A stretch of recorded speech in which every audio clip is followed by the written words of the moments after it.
Good morning বন্ধুরা। এখন 8:35 বাজে। আমাদের এখানে আজকে বিধানসভা নির্বাচন 29 তারিখ। তা সকাল সকাল গিয়ে ভোটাধিকার করে দিয়েছি। মা বাবা আমি তিনজনেই গেছিলাম, খুব তাড়াতাড়ি 7:30টার মধ্যে ভোট দেওয়া হয়ে গেছে। তারপরে এসে হলো না, গাছের একটু ভিডিও করা দরকার। কি দেখেছি সেটা আজকে দেখো, মানে আমি তো অবাক হয়ে গেছি দেখে আর কি, তোমরা একটু দেখো।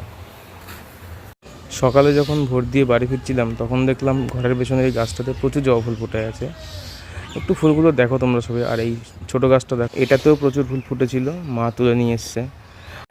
আর এই গাছগুলো পুরোটাই অযত্নে হয়, উপরে যে জলটা থাকে সেটা নিচে আসে আর কি, আর কিছুই না। আর এই পদ্ম ফুলগুলো দেখো, এখানে বেশ অনেক কুড়ি হয়ে আছে। আর দুটো পদ্ম ফুল দেখুন সকালে ফুটেছে, অনেক কুড়ি হয়ে আছে, শুধু সুন্দর লাগছে দেখতে দেখো। আর এই আছে আর কি, টুকটাক ভিডিও করতে হবে, করলাম আজকে। আর এইদিকে দেখো, এখানেও দেখো কত কুড়ি হয়ে, জুম করে একটু দেখালাম তোমাদেরকে। এই দেখো এখানেও হয়ে আছে, এখানেও কত হয়ে আছে, ভালোই লাগলো দেখতে। টাটা।